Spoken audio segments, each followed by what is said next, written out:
Alors on va entrer dans le dur, si je puis dire, c'est-à-dire dans votre vision du rapport homme-femme, dans cette vision qui structure vos engagements successifs. Alors vous reprenez à votre compte la phrase de Virginie Despentes, « Le viol, c'est le propre de l'homme ». Et puis je vais compléter ça par une autre phrase que vous signez, que vous assumez, pour montrer jusqu'à quel degré de polémique vous allez. Vous dites la chose suivante: je parle ici non pas de quelques hommes ou d'une partie des hommes, mais bien de tous, sans exception. Ils sont tous des oppresseurs et agissent tous selon les mêmes schémas patriarcaux, certes à des degrés divers, mais les mécanismes sont toujours les mêmes. Fin de la citation. Alors moi, je savoure assez cette radicalité-là. Mais ma question sera néanmoins la suivante, parce que je pense que voilà, c'est quelque chose de difficile à entendre pour plein de gens, notamment pour les hommes. Les pauvres. Les pauvres.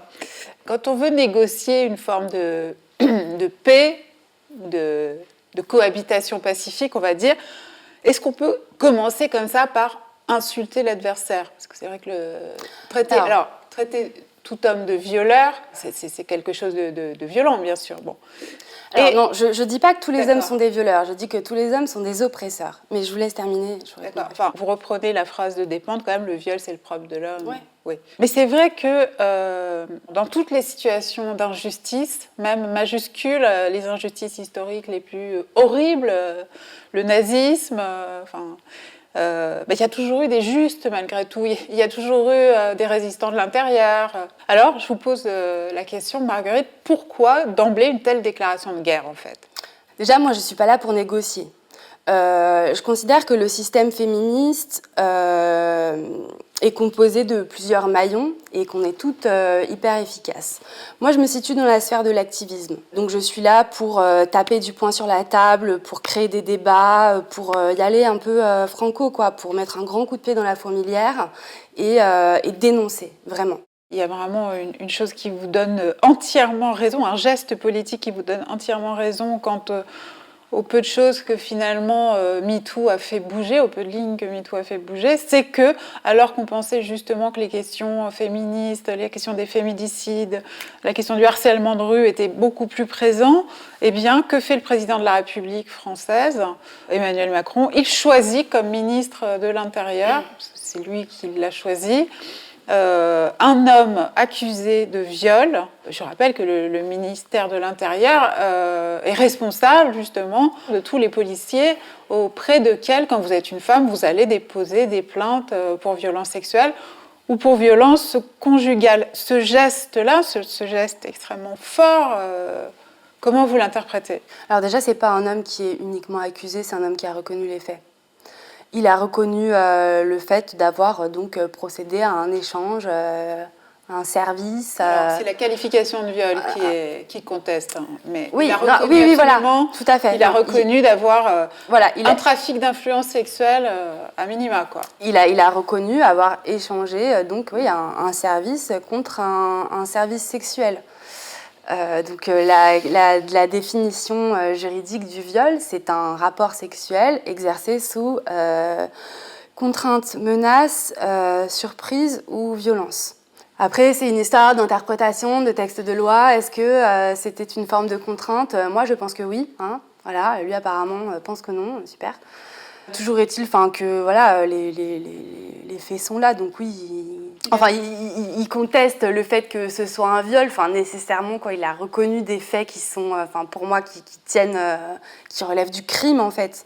Et donc oui, le manque de volonté politique, là, il est clairement affiché. C'est même pas juste un manque de volonté politique, là, c'est carrément un crachat jeté au visage des femmes, en fait. Alors, vous parliez justement des divisions entre les femmes qui arrangent les hommes. Il y en a une qui porte sur la question de la prostitution.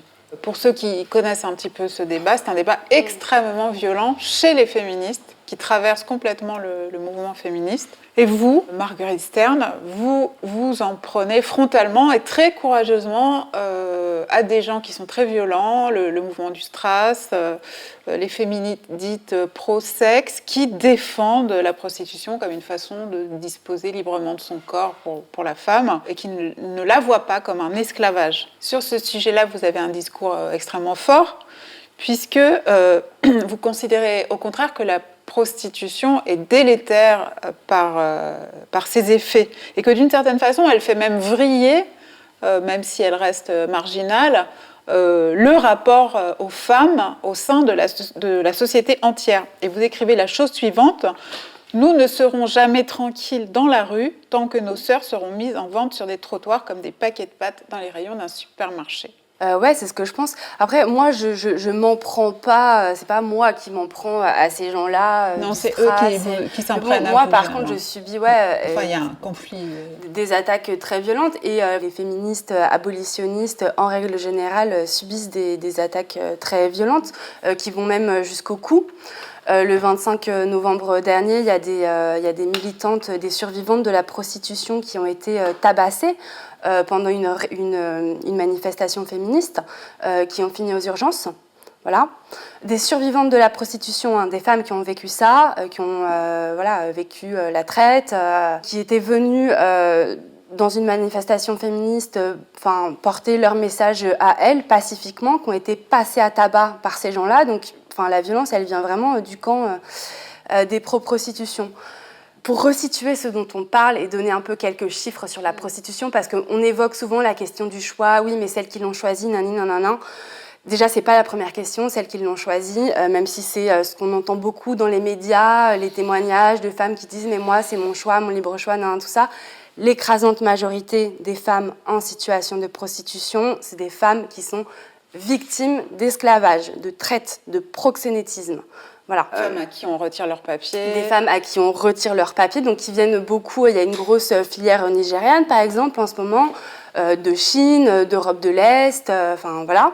Donc des femmes étrangères, des femmes migrantes, en situation de précarité, de vulnérabilité extrême, à qui on retire leurs papiers, qu'on viole jusqu'à ce qu'elles acceptent, en fait, de se prostituer. Donc 90% des femmes en situation de prostitution en France, elles sont dans cette situation-là, dans une situation d'esclavage, avec un proxénète. Voilà. Par ailleurs, complément, si vous me permettez, plus de 90% des prostituées ont vécu des violences sexuelles antérieurement, généralement dans l'enfance.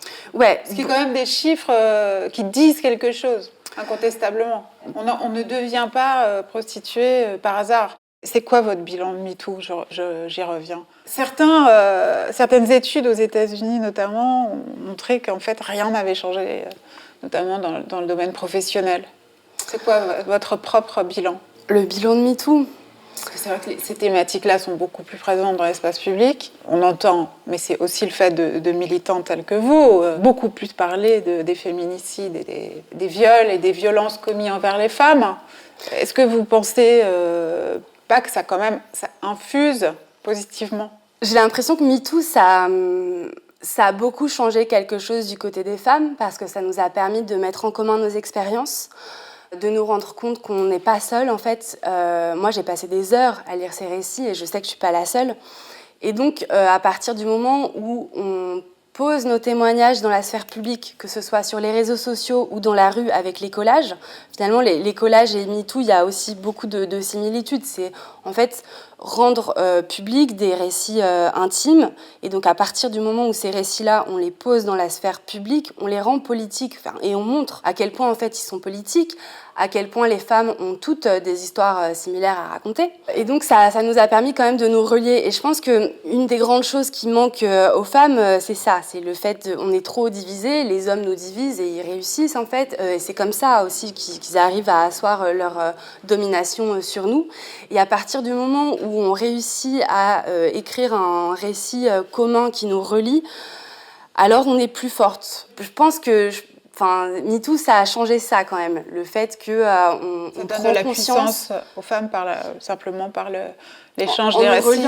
Ouais, voilà. Après, Dans les faits, en fait, on observe que les statistiques ne changent pas. Donc moi, si vous voulez, quand on parle de...